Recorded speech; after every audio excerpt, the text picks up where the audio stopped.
Answer इसका answer ये होगा, यानी विस्कोसिटी क्या होगी, जैसे टेम्परेचर बढ़ेगा, देखिए क्या लिखा, इंक्रीज इन टेम्परेचर यानी तापमान बढ़ेगा तो विस्कोसिटी किसी भी द्रव का कम हो जाता है। यहाँ पे लिक्विड का पूछा है, अगर गैस का पूछता तो गैस का बढ़ता है, अगर यहाँ लिक्विड ना हो कि गैस होता तो गैस की विस्कोसिटी बढ़ती है। कैसे, इसको हम लोग देखते हैं नीचे।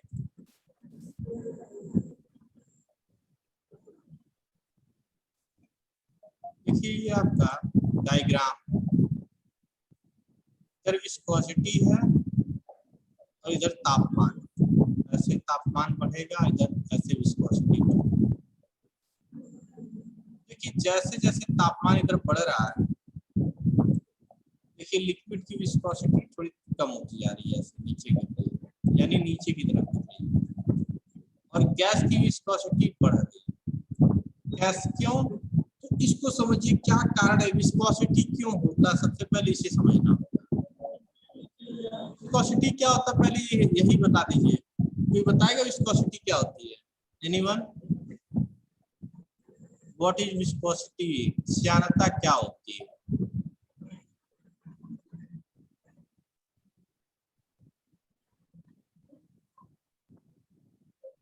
श्यानता क्या होती है?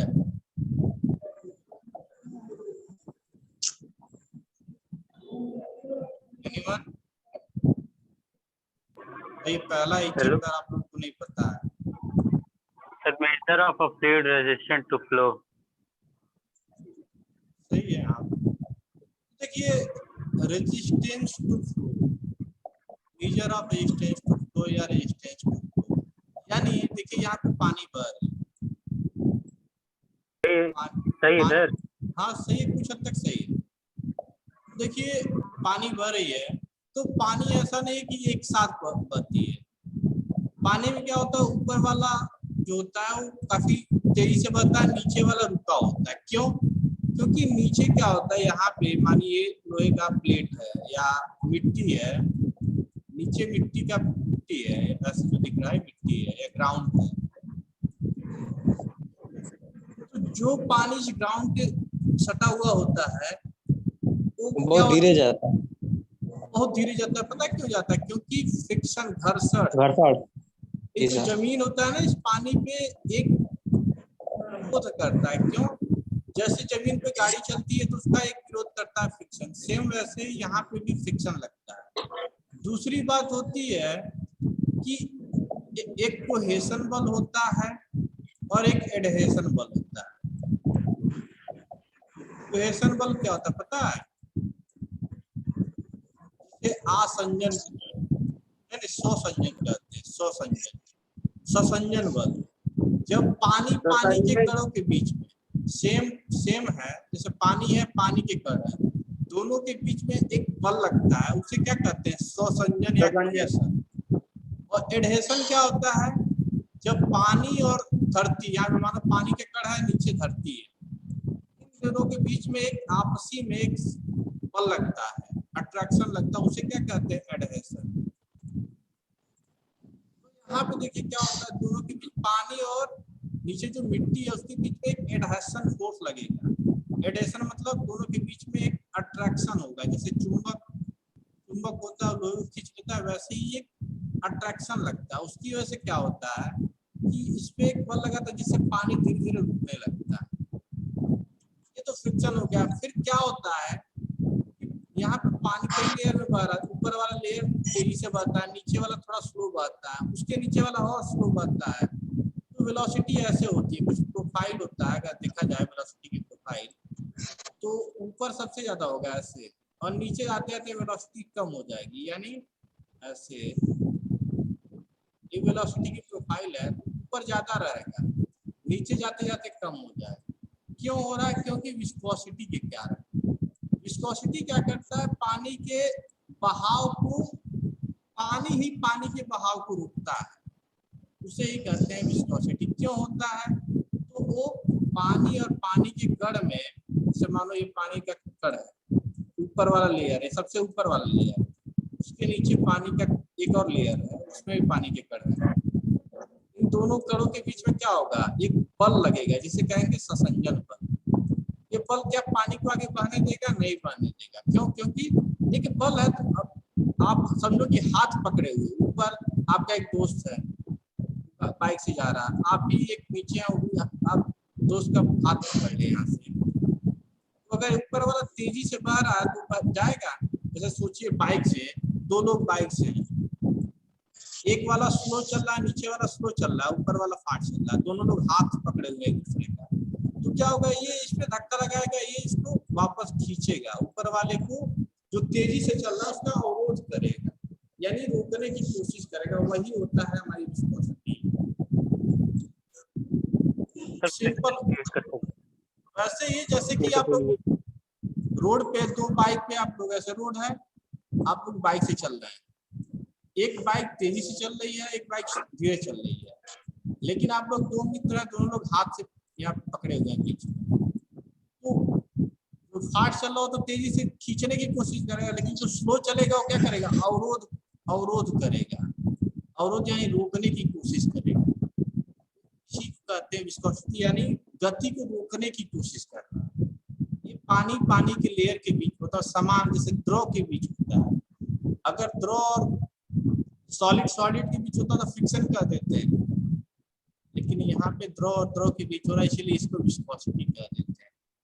और विस्कोसिटी यहाँ पे देखो, अगर हम तापमान बढ़ाते हैं यानी गर्म करेंगे तो पानी के कण दूर दूर जाएंगे।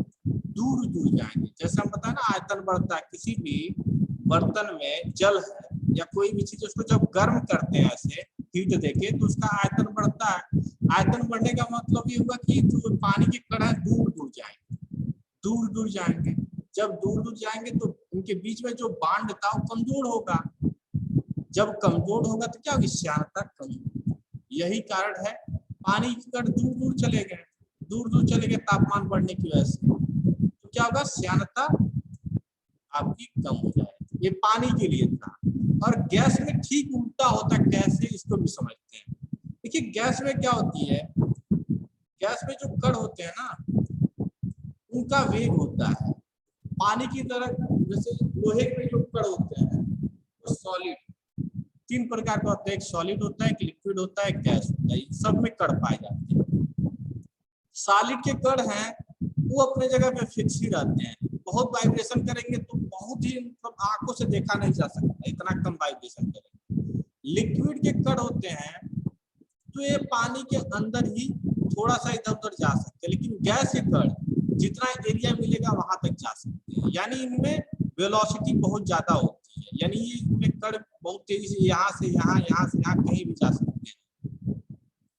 एक रूम में जो कण है वो कहीं भी जा सकता है, पूरे रूम में फैल सकता है, यानी इसमें वेग ज्यादा होता है। जैसे जैसे तापमान बढ़ता है वेग और बढ़ता जाता है, यानी जो हवा के कण हैं उनका वेग बढ़ता जाता है। तो क्या होता है कि जो हवा के कण होते हैं एक दूसरे से टकराते रहते हैं। जब जल्दी गति करेंगे, सोचिए हवा के कण, अब तापमान बढ़ा, उनके पास एनर्जी आ गई तो एक दूसरे भाग रहे हैं, इधर से इधर, आपस में सारे कण टकरा रहे हैं। जब टकराएंगे तो क्या होगा, विरोध पैदा होगा, यानी वो गति नहीं कर पा रहे हैं। तो इसीलिए विस्कोसिटी क्या होती है, हवा के लिए या गैसों के लिए बढ़ती है तापमान बढ़ने। इस ग्राफ से आप देख सकते हैं, देखिए तापमान ऐसे बढ़ रहा है धीरे-धीरे, और विस्कोसिटी देखिए गैस का बढ़ रहा है तापमान बढ़ने, विस्कोसिटी इतना बढ़ गया तापमान। और वही लिक्विड का विस्कोसिटी घट रही है। तो ये रीजन है। गैस में क्यों विस्कोसिटी बढ़ रही है, क्योंकि गैस के कण आपस में टकराते रहते हैं, टकरा के रुक जाते हैं, इसलिए उनकी गति नहीं हो पाती। और विस्कोसिटी इसी कहते हैं ना, resistance to flow of motion, यानी गति के अवरोध को ही हम विस्कोसिटी कहते हैं। समझ आया? कोई डाउट इसमें? अगर डाउट है तो सर समझ आया कि नहीं है? Yes sir. नेक्स्ट क्वेश्चन चला जाए। देखिए नेक्स्ट क्वेश्चन आपके सामने है। यह क्वेश्चन पूरे 6 लाख रुपए के लिए 6 लाख के लिए बहुत ही आसान है। न्यूटन्स लॉ ऑफ विस्कोसिटी पे क्वेश्चन है।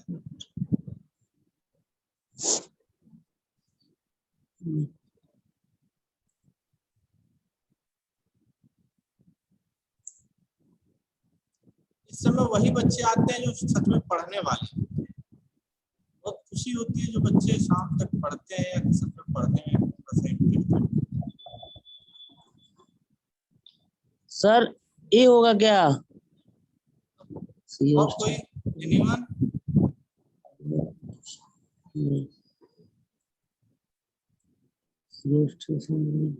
Newton's law of viscosity is a relation between.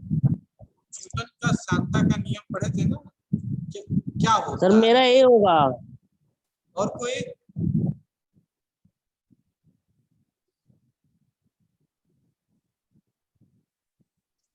Yes sir भी है। और कोई? करण का बी है, ज्ञानसु का ए है। सर यही होगा। ये होगा। अनुपम का भी ए है। बाकी लोग ये बताइए सेक्शन बी के बच्चे। विकास सिंह आप इस सेक्शन ए वाले तो है ही नहीं है यार, किसी और ही दुनिया में रह रहे हैं। बताओ जी। आयुष पांडे सर यही होगा। यही होगा। Very good. देखिए इसका आंसर यही होगा। सही है। देखिए न्यूटन्स लॉ ऑफ विस्कोसिटी पढ़े थे। न्यूटन्स लॉ ऑफ विस्कोसिटी क्या था? टाउ यानी shear stress directly proportional rate of strain du upon dy। यही तो था न्यूटन्स लॉ ऑफ विस्कोसिटी। यानी शियर स्ट्रेस और रेट ऑफ एंगुलर डिस्टॉर्शन। या तो स्ट्रेन होता है या तो एंगुलर डिस्टॉर्शन होता है। डी थीटा बाई dt यही होता है आपका न्यूटन्स लॉ ऑफ विस्कोसिटी। ये प्रोपोर्शनलिटी है। अगर प्रोपोर्शनलिटी को खत्म करते हैं तो यहाँ पे म्यू कांस्टेंट आ जाता है। Tau equal to mu D theta upon dt। यही आपका क्या है? यही होता है न्यूटन्स लॉ ऑफ विस्कोसिटी। इसमें बहुत सारे क्वेश्चन कॉम्पिटिटिव एग्जाम में पूछे जाते हैं। देखिए कितनी बार पूछा गया है। एसएससी जेई में लेके इसरो में पूछा गया है, उत्तराखंड जेई में पूछा गया है। ऐसे क्वेश्चन बहुत सारे एग्जामों में आ सकते हैं। आपके जो होगा उसमें उसमें भी आ सकता है। बहुत basic question Newton's law of Newton की सांता का नियम पे डायरेक्ट फार्मूला भी पूछ सकता है आपके एग्जाम में। न्यूटन के सांता का नियम का फार्मूला क्या? तो देखिए यही होता है आपके न्यूटन्स लॉ ऑफ विस्कोसिटी।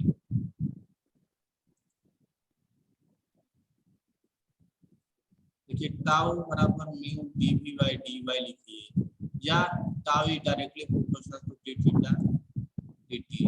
और यहाँ पे प्रोपोर्शनलिटी को हटाते हैं तो यहाँ बराबर लाता है। बराबर के लिए कांस्टेंट लगाना पड़ता है जिसे हम म्यू लगा देते हैं। यही न्यूटन का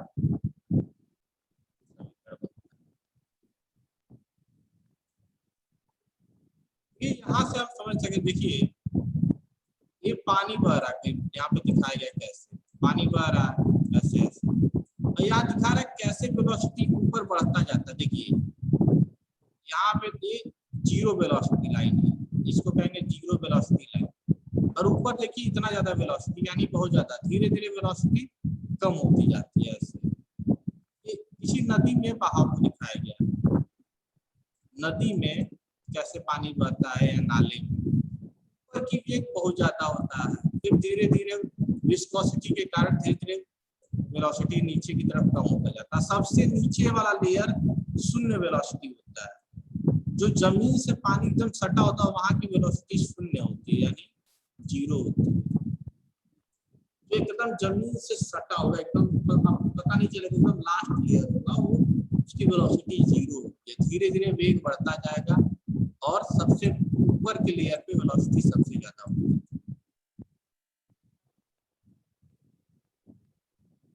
यहाँ देखिए दिखाया गया नीचे वाला v है, उसके ऊपर वाले लेयर में वेलोसिटी v प्लस dv है, यानी v से थोड़ा सा बढ़ गया, और डिस्टेंस उन दोनों लेयर के बीच में क्या है, dy।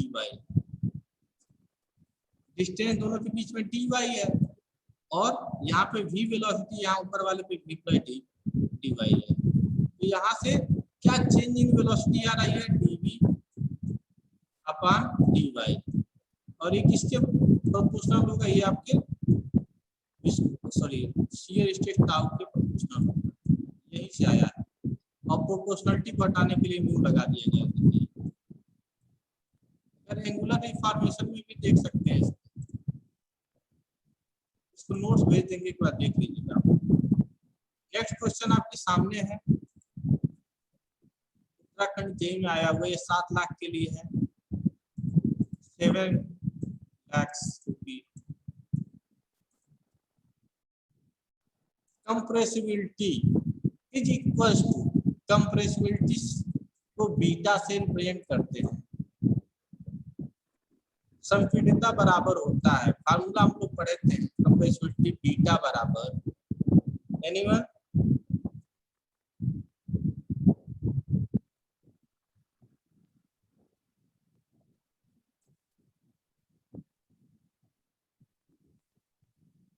उत्सव मिश्रा जी, आप भी कुछ बता दीजिए, आप भी इंजीनियर बनेंगे 1 साल बाद, आप लोग इंजीनियर 1 साल में बन जाएंगे, सेकेंड ईयर लगभग हो ही गया, यस सर, कह रहा हूँ 1 साल में इंजीनियर बन जाएंगे, आप ही कुछ बताइए।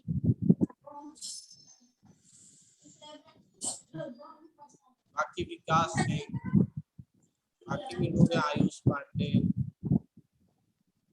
शालू स्वाहा, गलत सही बताइए, बताइए नहीं, ट्राई करिए, लाइफ में ट्राई करना चाहिए।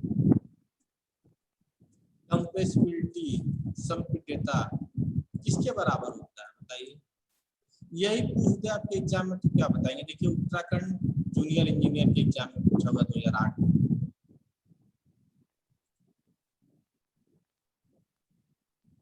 कंप्रेसिबिलिटी बीटा बराबर होता है, ये होगा सर, ये, और कोई D, option D, option D, option D तो नहीं लग रहा, विकास सिंह, विकास सिंह ऑप्शन डी तो गलत है, और कोई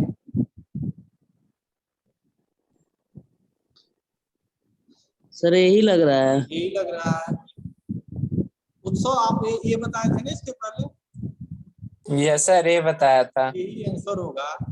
प्रियांशु और क्या कहते हैं, आयुष उत्सव, दोनों लोग उत्सव, हाँ उत्सव मिश्रा, दोनों लोग पैसा बांट देना उसको, उत्सव को पूरे मिलते हैं, ले लेना भाई, पैसा मेरे को नहीं चाहिए। 7 लाख अरे का सर, चेक मिलेगा, दूसरों को पैसा ही नहीं चाहिए।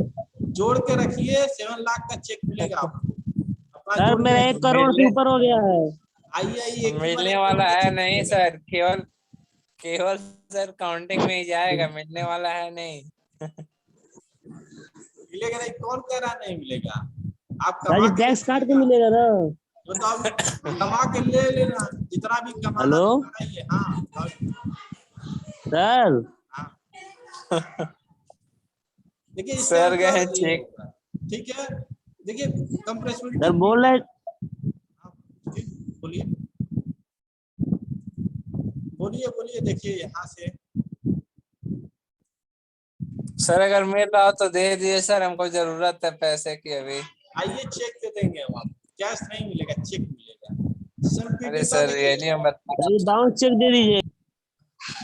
अरे सर रियली बता रहे हैं सर, मिल रहा हो तो दे दीजिए हमको। अच्छा पहले ये देख लीजिए कैसे आया, ठीक है, उसके बाद देखेंगे। संपीड़ितता बीटा बराबर होता है 1/k, यानी आयतन मापांक, यानी वर्क मॉडुलस। तो k के बराबर, k किसके बराबर होता है, k आप बराबर होता है dp अपान dv माइनस dv अपान p, यानी k का वैल्यू ये होता है। अब k का वैल्यू यहाँ नीचे रखेंगे तो V वाला ऊपर चला जाएगा यहाँ पे और dp नीचे चला आएगा। तो देखिए क्या होगा, बीटा बराबर 1 अपान dp अपान माइनस dp अपन b, ये ऊपर जाएगा यहाँ पे क्या हो जाएगा, बीटा बराबर आ जाएगा, कहीं कहीं माइनस में लेते हैं और कहीं कहीं बिना माइनस का भी दे देते हैं। तो सही है फार्मूला, बस आपका dv अपान v अपान dp होना चाहिए। ये वॉल्क ऑफ मॉडुलस का फार्मूला होता है। कहाँ से निकलता है, के से, आयतन मापांक के का फार्मूला सबको पता होता है क्या होता है, एक के का फार्मूला इसमें भी पढ़ाया जाता है, क्या नाम है, मॉस में।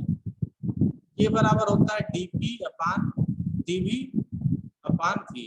dp क्या है, चेंज इन प्रेशर, यानी दाब में परिवर्तन या फोर्स में परिवर्तन। सर मॉडुलस उसी को बोलते हैं ना? हाँ, वॉल्क मॉडुलस। जी सर। सॉलिड के लिए वॉल्क मॉडुलस बोल देते हैं, इसके लिए भी देखिए सॉलिड के लिए अलग होता है, लेकिन फार्मूला यही रहता है। वहां पे फोर्स या फोर्स ले लेते हैं, यहाँ पे प्रेशर ले लेते हैं किसी बॉडी पे, वहां पे फोर्स या प्रेशर कितना उस पर लगा रहे हैं, प्रेशर या फोर्स, यहाँ पे ले लेते हैं कि कितना ज्यादा आयतन में परिवर्तन होगा। सिंपल फार्मूला वही है, walk modulus dp upon change in आयतन, dv अपान v को कहते हैं चेंज इन आयतन। सर जी अंकित जवाब नहीं दे रहा है, सो गया है क्या? अंकित बताओ जी, सो रहे ना हो? भैया तारे वेट करता नहीं।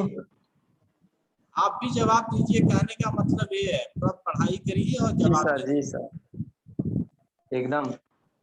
नेक्स्ट क्वेश्चन पे चलते हैं। अभी सुन रहे हैं सर, जानते हैं ना जब वो क्या बोलते हैं, जब समझ आया भागवत कि होता नहीं है ना कैसे तो आया, सुना जाता है। ये वाला समझ आया कि नहीं, संपीड़ितता का फार्मूला कैसे आया। संपीड़ितता के उल्टा होता है आयतन मापांक का, के का फार्मूला सबको याद होता है, उसी का उल्टा कर देते हैं बस। नेक्स्ट क्वेश्चन पे हम लोग चलते हैं। ये स्लाइड खत्म हो गई है, मतलब ये पीडीएफ खत्म हो गया, मैं आप लोग को सेंड कर दूंगा आज। नेक्स्ट वीडियो पे चलते हैं आप व्यक्ति में, उसके लिए मुझे 1 सेकंड लगेगा।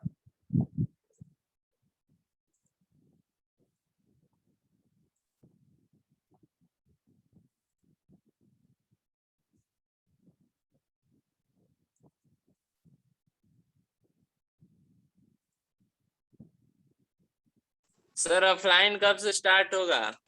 क्लास हाँ सर क्लास इस सेमेस्टर में मुश्किल है। बात नहीं जी।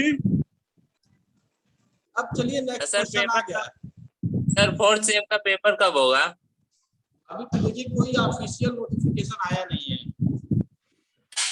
कह रहे थे सर, कोई कह रहा था 26 जुलाई से होगा। 26 जुलाई से अगर होता तब तक कोई नोटिस आ चुका होता, 3rd ईयर का हो सकता है, लेकिन आप लोग का भी कोई ऐसा नोटिस नहीं। आपका तो पहले प्रैक्टिकल सुनने में आ रहा होगा। Yes sir. देखिए नेक्स्ट क्वेश्चन है पूरे 8 लाख के लिए, ये 8 लाख के लिए। पर ये सर 50,000 मिल जाए तो काम चल जाएगा।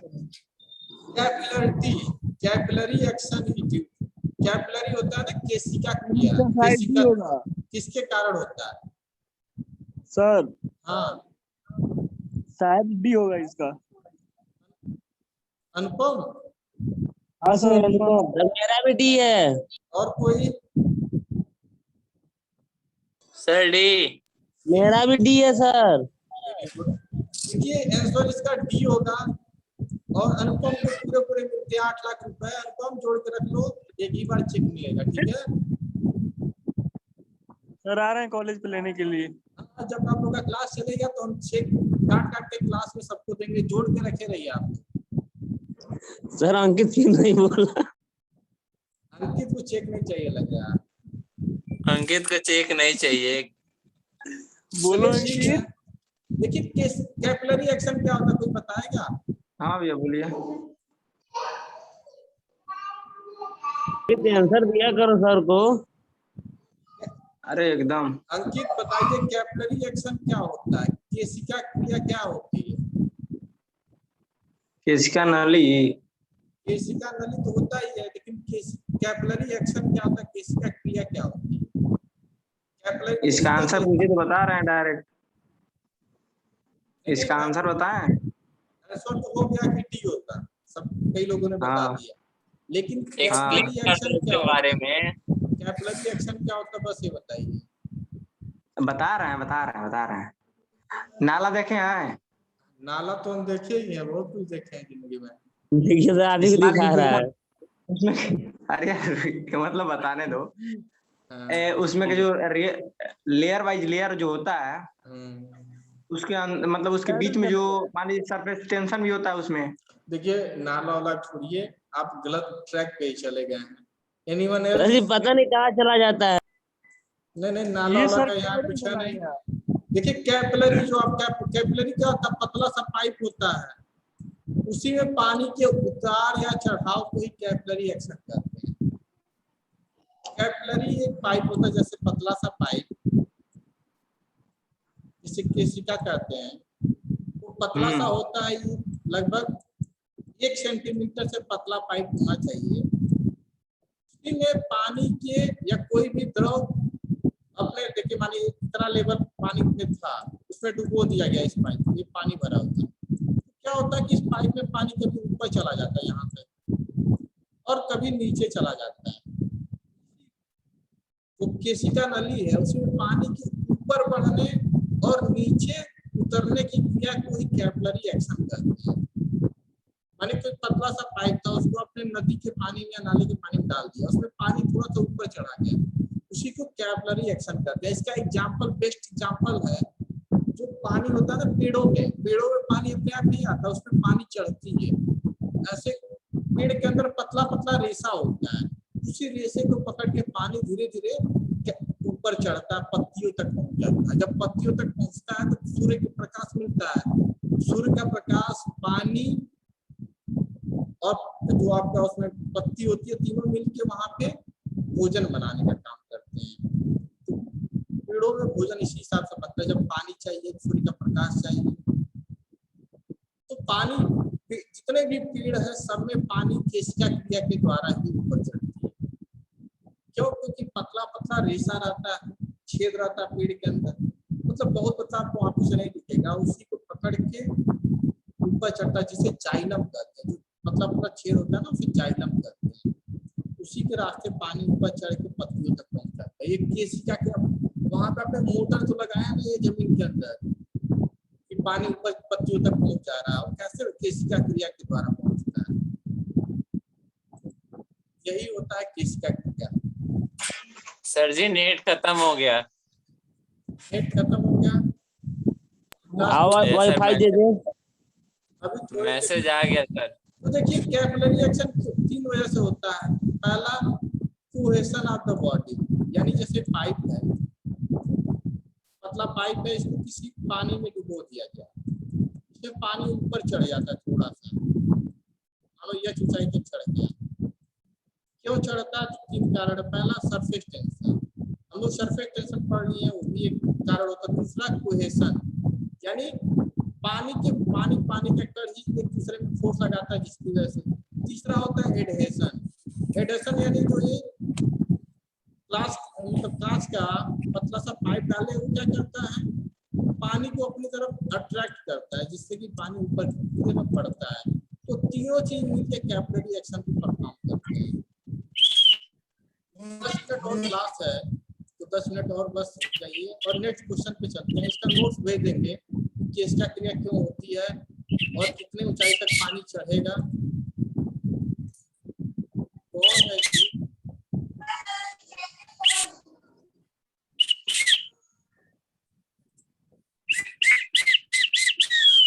इसका मोबाइल बोल रहा है।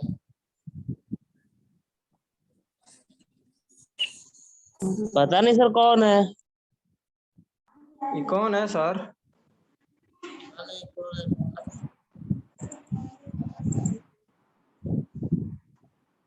चलिए क्लास, मुझे यहाँ पे 3 कारण मैं बताया हूँ कि इसका क्रिया क्या। पहला पृष्ठ तनाव होता है, यानी सरफेस टेंशन। दूसरा कोहेशन होता है, संयोजन पद। तीसरा होता है असंयोजन पद। और कितना ऊपर चढ़ेगा, यह ऊंचाई तक चढ़ता है। सर जी बार-बार डिस्कनेक्ट हो रहा है सर, खत्म हो गया नेट। 10 मिनट और है बाबू, क्लास 9 मिनट और है। तो H बराबर हो जाएगा 4 sigma cos theta by rho GT। Exam में पूछ लेता है कभी कभी सिग्मा की वैल्यू दे देगा, यानी स्ट्रेस की वैल्यू दे देगा, एंगल बता देगा कितने एंगल पे वो है आपका, फिर डेंसिटी दे देगा और डायमीटर दे देगा पाइप का, वहां से पूछ लेगा कि कितने ऊंचाई तक पानी चढ़ेगा। तो ये वाला फार्मूला आप लोग डायरेक्टली यूज कर लेंगे, या यही फार्मूला आपके ऑब्जेक्टिव में पूछा जा सकता है कि किसी का तो क्या ऊंचाई का फार्मूला क्या होता है। तो याद कर लीजिए 4 सिग्मा cos थीटा अपान रो जी टी, ये आप लोग सेकंड इंटरमीडिएट में भी पढ़े होंगे। इसी का तो ऊंचाई h बराबर 4 sigma cos theta rho G T. यहाँ पे क्या है, डायमीटर है, पाइप का डायमीटर है, ये शियर स्ट्रेस होगा कितना, वो सरफेस टेंशन होगा, सरफेस टेंशन और एंगल दिया रहेगा, सब दिया रहेगा एग्जाम में, आप डायरेक्टली निकाल सकते हैं यहाँ से ऊंचाई। आगे बढ़ते हैं, नेक्स्ट क्वेश्चन है, अच्छा क्वेश्चन देखिए कितने सारे एग्जामों में पूछा गया है, बीएमआरसी, एसएससी, यूपी, उत्तराखंड, एमपी, सारे राज्यों के एग्जाम में पूछा गया है। बताएगा कोई इसका answer? Drop of any liquid always have spherical shape. कह रहा है कि कोई भी द्रव का बूंद होता है वो गोल क्यों हो जाता है? डी वाला ऑप्शन क्या है, दिखाइएगा। क्या हुआ? डी वाला ऑप्शन क्या है? यही होगा सर, डी होगा, डी। हाँ एक्चुअली कंट्रोल नहीं हो पा रहा, इसका आंसर डायरेक्ट दिख जा रहा है, इसका आंसर डी ही होगा, डी। ये सरफेस टेंशन होता है, जो सरफेस टेंशन होता है उसी के कारण आपका कोई भी द्रव का एक बूंद है वो हमेशा गोल हो जाता है। जैसे कि बारिश की बूंद गिरते ही गोल होके गिरती है, ऐसा नहीं कि वो चौकोर होके ऐसे होके गिरती है, नहीं, ज्यादातर स्फेरिकल यानी ऐसे हो, जैसे गेंद होता है ना गोल, वैसे होता है गोलाकार। तो कोई भी द्रव का बूंद होता है गोलाकार हो जाता है, क्यों होता है? सरफेस टेंशन की वजह से। एग्जाम में पूछा जा सकता है। सरफेस टेंशन बराबर क्या होता है? सरफेस टेंशन सिग्मा बराबर होता है फोर्स अपान लेंथ, यल, यानी सतह पर तनाव बल तथा आभासी रेखा का लंबाई क्या है। यहाँ से हम सरफेस टेंशन निकाल सकते हैं।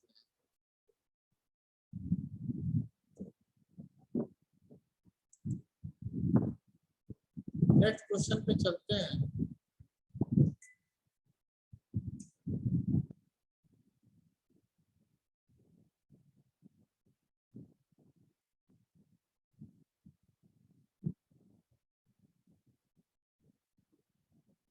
नेक्स्ट क्वेश्चन है